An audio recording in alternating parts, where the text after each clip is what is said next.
Alt Funds Global presents Courtesy Deposits versus Standby Letters of Credit. Why you and your bank prefer CDs for project financing. Courtesy deposits versus standby letters of credit. In this video, I'm going to tell you why you and your bank prefer courtesy deposits for your project financing requirements instead of standby letters of credit. You've got to watch this video.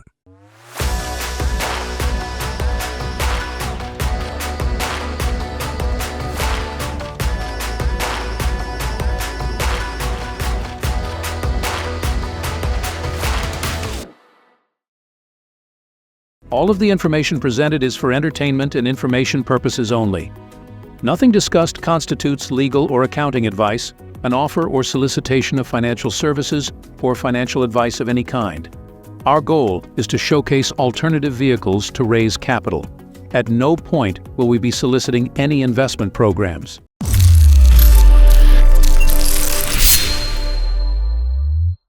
Hi friends, my name is Tamer. I'm from Alt Funds Global. My organization helps accredited investors leverage their cash, standards, and so on to access capital the banks are primarily offering their VIP clients.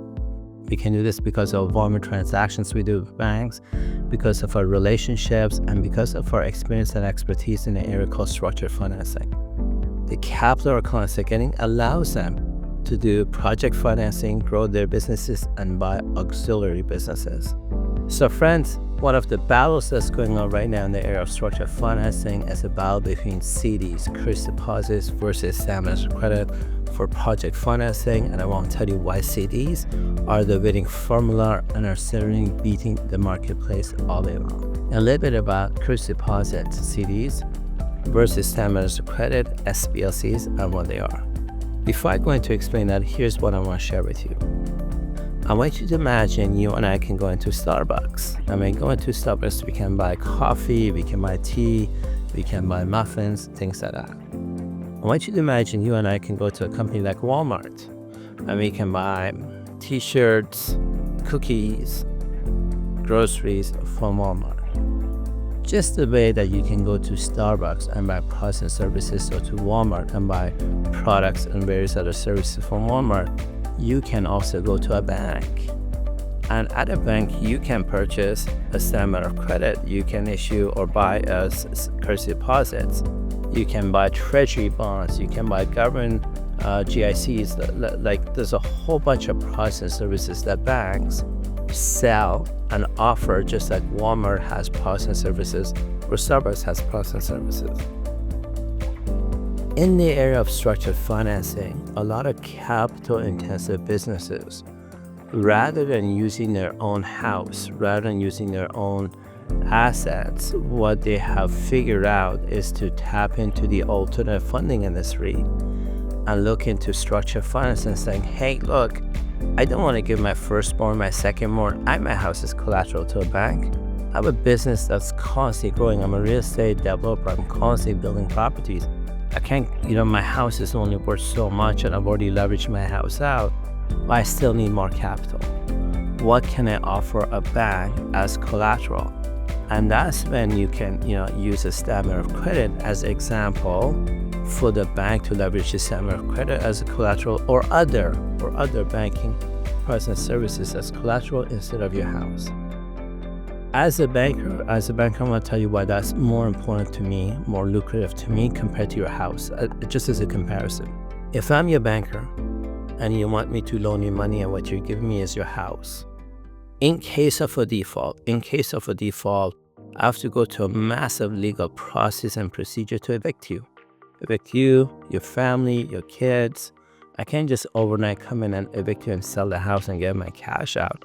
So there's a process I have to go through, and I have to wait. And the price of your house may fluctuate, 5 years from now, 3 years from now, it could fluctuate up and down, like things like that.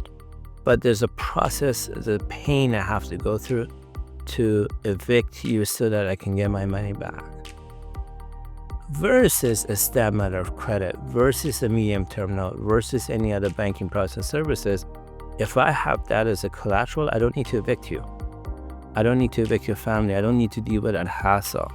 A snap line of credit, as example, I can go to a central bank. A medium-term loan, I can go to a central bank. I can go to other banks and leverage that as an asset and get a 10x multiplier compared to your house as collateral. That is why I think it makes sense to most common people why banks would prefer banking instruments as the collateral that they need for them to do project financing rather than your house. I hope that makes sense. Now, snap line of credit versus courtesy deposit. You and I can walk into my bank, your bank like that, and I can put up my money with my bank, let's say $1 million, and buy CDs, courtesy deposit. I'm doing courtesy deposit. I'm putting up $1 million at my bank and I'm buying CDs, courtesy deposits, because I am doing a courtesy deposit. And I get a coupon rate for, or interest rate for buying those CDs. You and I can walk into my bank or your bank, and you can say, hey, Mr. Banker, I have $1 million in my account, and I want to issue a stamp of credit to Joe Blow, somebody like that. Everybody can do that. From a time perspective, a lot of entrepreneurs who are looking for capital will reach out to people that issue stammers credit, will reach out to what's referred to as a cutting house, organizations that arrange for the stammer of credit. And they'll say, hey, look, I'm looking for, I'm a business in Canada, as example. I want to grow my business in Venezuela, as example. And I want to maybe invest in an oil business in Venezuela because Venezuela has oil. Your problem and my problem is that Canadian banks, as example, are not going to loan money to me because what happens if I default in Venezuela? Venezuelan banks are not going to loan me money because they don't even know who I am, and plus I want $20 million. That type of entrepreneur that needs a large amount of funding oftentimes find that their retail banks, the commercial banks that they have relationship with, cannot serve them or do not want to take the bet on them for the big projects that they are looking for funding for. Those types of entrepreneurs oftentimes refer to or go to the alternative funding industry and say, hey, Timur at Alphonse Global, you're in the alternative funding industry, what could you do? A common vehicle in my industry typically has been we will go to a cutting house, we'll issue a stamp of credit to the bank in Venezuela, and we'll arrange for you to get a loan from that bank in Venezuela, as an example. From a time perspective, these things will take anywhere between 7 to 10 days to issue the stamp of credit, another 3 days to verify the stamp of credit, the receiving bank, another couple of days to go get a line of credit from the receiving bank. And where you get that $20 million loan, $50 million loan is not because you're taking the stamp of credit from Barclays in London and issuing it to HSBC in London, where you're creating margin, where you're creating profitability, is you're issuing the stamp of credit from Barclays, but you're selling it to the no-name bank of Africa, the no-name bank of Korea, because the credit rating of those banks is 0. That's how you create value, and that's how the bank is offering, let's say, $20 million or $40 million of that.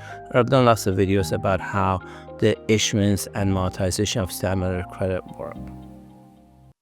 Why courtesy deposits seems to be gaining much more in popularity is that the financing institution doesn't have to go to no-name Bank of Korea or go and work with Standard Credit, or even as an entrepreneur, you don't have to deal with fraud.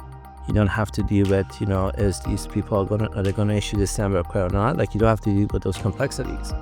You are dealing with your own bank. You are dealing with your own bank. So if you're using HSBC Egypt, I'm just using it as an example, guess what? HSBC Egypt sells courtesy deposits just like Walmart sells, products and services, just like Starbucks sells products and services in Egypt. Your bank in the United States, whether you go to Citibank or you go to a credit union, you can walk into these banks or credit unions and get a courtesy deposit. Who's issuing you the loan, who's issuing you the representation of the loan is that bank that you're dealing with. Companies like Alphonse Global walk into the bank, credit union, whoever it is, and say, look, I want to buy CDs because you sell CDs and there's 2 conditions on my deal. Condition 1, I'm doing a courtesy deposit, I'm putting $1 million, $50 million, whatever month I'm putting in. My CDs cannot be collateral. The CDs cannot be collateral. The client has to give you the collateral they're needing for the project they're looking for. I am not the one who's provided collateral to you. What happens is that when you're depositing 1 million, 5 million, 50 million at the bank or the credit union, you are changing the cash adequacy ratio of the bank. You are increasing the liquidity of the bank. You're forcing the bank to loan that money out. Imagine a small local credit union wherever you're living at, whichever country you're living at.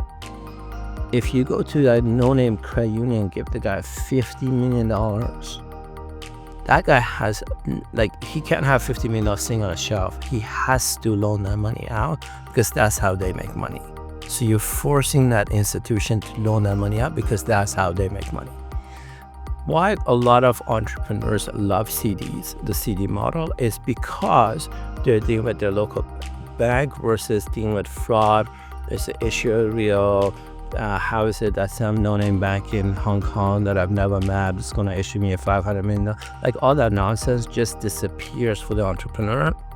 They're going to their local bank, their mama, papa introduce them to that local bank. They've known this bank since they were a child. Like that, you're going to that local bank, or in my case, Alphonse Global is going to a local bank and buying CDs from the bank on two conditions. Condition one, my money, my CDs cannot be collateralized. Condition two, the client has to get the capital that they're looking for to do the project financing that they're looking for. I want to give some case studies that I think is interesting as a model, as a story. At the time of shooting this video, Alphonse Global is working with one of his clients that's in the M&A business, mergers and acquisitions. And this particular business is trying to buy another business.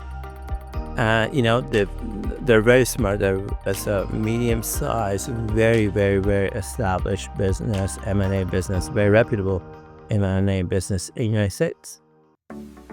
So instead of raising equity and selling equity and shares, things like that, they did the math and they said, okay, what if Alphonse Global can buy CDs from our own bank? That becomes a straight debt that we just have to deal with our own bank that we've got to establish 20-year relationship with. Alternatively, we can go raise money from investors. Now we have to deal with investors and we have to deal with the nonsense that comes with that. Option 3 is, we go to structured financing, go and get a standard of credit issued. Our bankers in the U.S., they don't respond to what's called a 759, all that nonsense. And timing is issue, time is of issue. We need to do a fast execution of that. Now, this is an organization that knows what standards credit are. They actually use standards credit many times for project financing all the time. But when they did the math on the cost of acquiring the standard credit versus cost of us buying CDs, the timeline, the risk associated, and look, they're buying another company. The guy who's selling the company is not going to wait all day long. They could see why CDs was a quicker, faster pathway to Alphonse Global providing them the amount of money they're looking for project financing. I can go on more and more projects or more and more examples of this. If you're interested to learn a little bit about this, I recommend a video I've done called Rent a Rich Uncle. You can go to our website, alphonseglobal.com, and look at our price and service. I look at a program called Rent a Rich Uncle, where we become the rich uncle. We walk into your bank, as long as it's FDIC insured bank, or your bank has a corresponding bank that's FDIC insured bank. We walk into that bank and we buy CDs. We're depositing money for the CDs. Our CDs cannot be collateralized. Client has to get the loan or line of credit they're looking for. Much faster way, much cheaper way, eliminates a lot of the risks, challenges that clients face when it comes to standardized credit or other bank guarantees or other kind of banking instruments. And I can give you more and more examples of how the CD model has been helping out a lot for clients. Now, who you want to do this type of transaction with are banks that are needing capital. I wouldn't call HSBC that already has billions of dollars in liquid capital and say, hey, can I give you some CDs? I've got this guy, he's going to come and buy CDs and I want to get a loan. Probably not the best use of your time. I would call a local credit union. I would call a community trust. I would call small institutions that don't have billions of dollars and need that liquid capital from Alphonse Global and sell CDs, by the way, to do the project financing. If you need help, if you need our help to help you fund the bank. Look, I've done this in partnership with my associates. We've done over 3,500 of these transactions. So we have a couple of friends we can call depending on your project, as long as you're not funding guns or drugs. You've got a legitimate project, you've got legitimate collateral. We could maybe assess as maybe a better way of saying this. I hope you find this helpful. I'd love to get some of your comments of standby letters of credit versus CDs. What do you think? And if there's an opportunity for us to help you out, reach out to us at alphaandscoble.com. We only have one domain, alphaandscoble.com. I do have a lot of imitators. People who download my picture. For some reason, they can't download my sense of humor. And they sell nonsense. You find them on Facebook, all over the internet. You'll have imitators of Tamer Zaman. And, I don't go on WhatsApp. I don't communicate to anybody on WhatsApp. They use WhatsApp. I charge money for my time. A lot of money for my time. They're trying to sell fraudulent transactions. So buyer be aware. I highly recommend people want to work with me and my team fly down to Toronto to meet me, fly down to Australia to meet Lou, fly down to New Zealand to meet Russ. Meet us face to face. Are we real? Do we have nice office like? How do you find this helpful? Look forward to the option of helping you if you can. Thank you.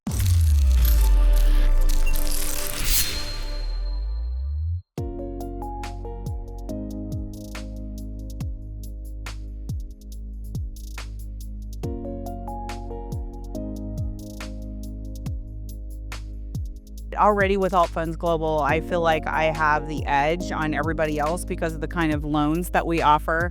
A lot of people don't realize there's loans out there that do not need to be repaid. And I feel like I'm the leading edge because of Alt Funds Global. It really has helped me with my clients.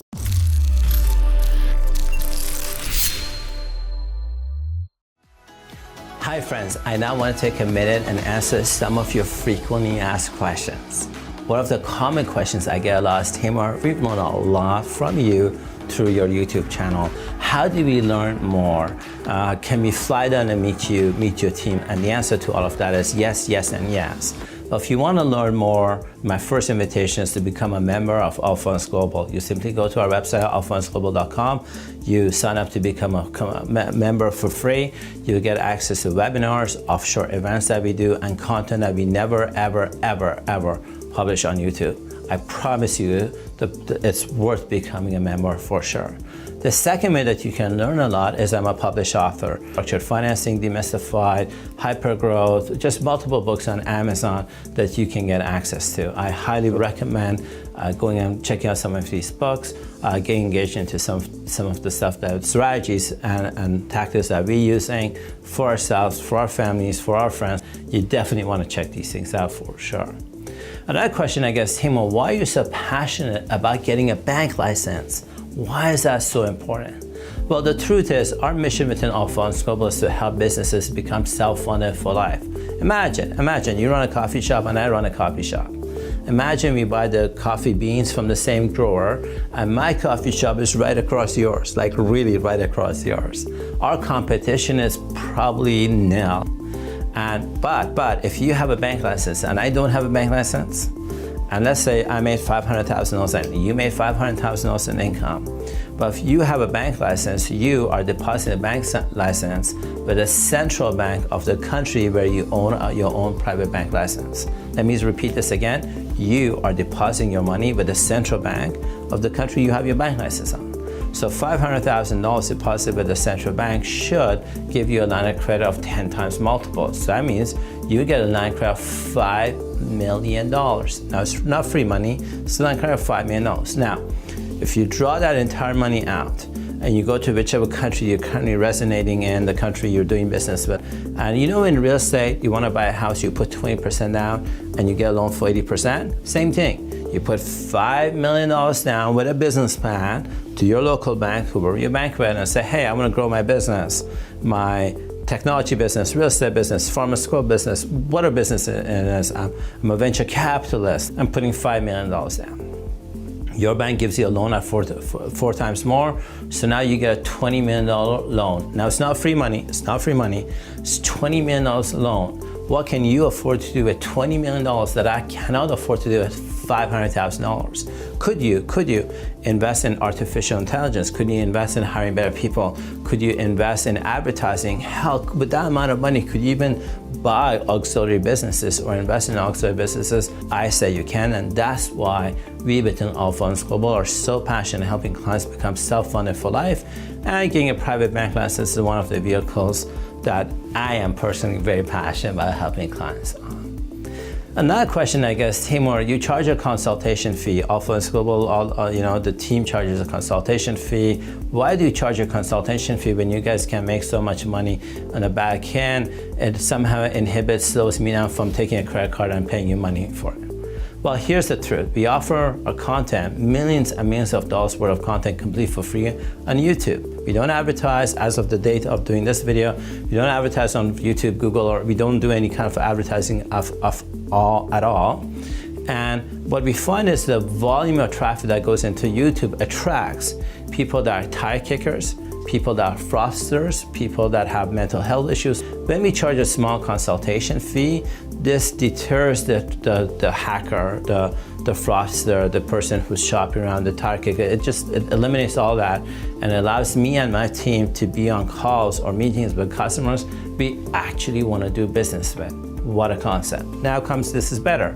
At the time of doing a transaction with a client, that fee they pay for a consultation call, we refund it. At the conclusion of us doing a transaction with a client, we refund 100% of all the monies that they paid on consultation fees. This allows us to work with people that are committed to working with us, are serious about working with us, are not tire kickers, are not people that are like, they don't know what banking 101 is, and they're there to waste our time and energy. Just eliminates that. And me and my team are very proud of doing that. Next question, I guess, Timur, the alternative funding industry overall has a lot of fraudsters in it, has a lot of deep fake in it. What are you doing to protect us, protect yourself? So here's the answer to that. Any industry that has a lot of money by default attracts a lot of fraud. Let me say this again. Any industry that attracts a lot of money by default attracts a lot of fraud. I don't know who you bank with. If you bank with one of the top 20 banks in the world, pick a bank you bank with, or you use payment processing companies like PayPal, these companies see a lot of fraud every day, from fraudsters mimicking their website to mimicking their email addresses, and in cases like mine, once a year or twice a year, some idiot, excuse my language, decides to copy my picture on social media, tries to create a fake profile of me, and goes on social media selling scammy transactions. Now, we have the technology and the resources to catch that, usually within 72 hours of that happening, and then cause legal action against that fraudster. We have the financial resources, thank God, to do that today, but that's just the nature of this industry. So what we do to protect ourselves is we never solicit on social media anything, nor do we solicit in general. We offer a lot of educational materials, but we don't solicit. You'll never see me or any of my associates on any social media trying to sell anything ever. Second, all transactions that we do, money always has to go through a reputable law firm. All transactions we do, money always has to go to a reputable law firm. We never ask the client to send us money or anything like that. Now, I do want to take a minute and talk a little bit about my competitors. In the United States, in the US alone, US has 3% of the world's population, and they have over 60% of the world's lawyers. In the United States, that's a fact, have 3% of the world's population and over 60% of the world's lawyers. I have a lot of legitimate competitors in the United States and around the world that unfortunately have been sued for wrongful things that other people have done. There's a lot of negative stuff on social media or websites about some of my legitimate competitors. And I want to tell you that a lot of my competitors are legitimate. They're hardworking people. I know them. They deliver real results. And unfortunately, they have negative comments or fraud or even lawsuits against them. The reason within Allfunds Global doesn't have a lawsuit against it, or me, Tamer Zaman, don't have a lawsuit against me, or people on social media saying that we're fraudsters or something like that, is simply because of my lack of vision. every company you deal with, every major company you deal with, whether it's the cars you drive, Ford, Lexus, I don't know, GM, or Facebook, Google, YouTube, whatever you use, or medicine you have, like Tylenol, all of these companies have lawsuits against them. A lot of the companies you work with have litigations against them. It's just part of the growth. At some point, the business needs to grow exponentially, and that's when you have to see lawsuits as just the nature of the business growing. The fact that we don't have it is because of my lack of vision as the CEO and like trying to bark a tree like that. Now, I see that changing as we buy businesses that have other CEOs, as we grow, we have over 800 registered brokers with us. As that number grows, it's not normal for our business to continue growing without some idiot calling us fraudster, some idiot trying to sue us, or something like that. If you want to take advantage of the alternative funding industry, I'm going to tell you this is the industry I love. I'm going to tell you this is the industry that I've made a lot of money with. I'm going to tell you this is the industry I've helped a lot of clients make a lot of money with, friends and family make a lot of money with. And if this is an industry you want to get involved in, I recommend meeting the people you want to do business with, like physically flying out to meeting them. If you can afford to hire an investigator, we use a lot of former FBI, former CIA people. These are people you can hire to do background checks. It's not only do these people have lawsuits or not, or other losers calling them fraudsters or not. I'm telling you, a lot of my competitors are really good people, and they're not fraudsters. So do your own due diligence, listen to your intuition. We're really interested in working with some really good people that are vision-driven entrepreneurs that really want to serve the world, and I think we have some things that are really amazing to offer. Another question I get is, Taimur, we love all the services of Funds Global. What are the top 3 services you offer that we should really seriously think about, call you or your organization and get you guys involved? But my favorite service, the one that makes a lot of sense, is the trusted advisory service. This is when we become your chief banking officer. We work with your CFO, your legal team, the CEO, the COO. We look at where your organization is, where you want it to be. We look at banking programs that make sense for your type of business, that are proven and would work to generate access to alternative revenue sources for your business that makes sense. From that, we then create offshore tax structures, offshore bank accounts, offshore bank licenses for your organization, so the revenue that gets generated has a channel to go to that is well protected. We have a lot of domain expertise that I do not share ever on YouTube. It's not like a lawyer who's like, go create a trust account and cooks out in. Like we don't do. We do some very sophisticated stuff that I'm very proud of. That's our intellectual property. And so the trusted advisory services, where we become a trusted advisor, is one of the things that I would recommend everybody to look at. It's a monthly retainer, you pay for it, but let me tell you, for every penny you put in, that you get tens of dollars out of it. And I think you're not going to get this amount of expertise dedicated to your business. So that's something I would recommend you to think about and sign up for. Second one is, if you're looking for access to capital, we have a lot of unique programs like Rent a Rich Uncle that we can support your organization as long as your organization is a successful business and not a startup, not somebody who's going bankrupt. It's a successful business that has real cash, real assets, and is generating something real, that's real growth. I think we have some avenues for accessing capital that others simply cannot offer. And the final one that I love is we have a lot of asset management structures that are very unique to our intellectual property that I love to share with you. If you have assets, you want to grow, you want to get a bank license, you want to set up a trust, you want to work with multiple central banks, do some really cool stuff. I think I'm the only weirdest person that has real expertise and experience in doing this stuff. And so my name is Taimur, I'm from All Funds Global. Thank you for following us up on YouTube. If you're doing that, thank you for trusting me. Thank you for trusting my team. And on behalf of my team, I just really want to say thank you. And we look forward to the opportunity of serving you.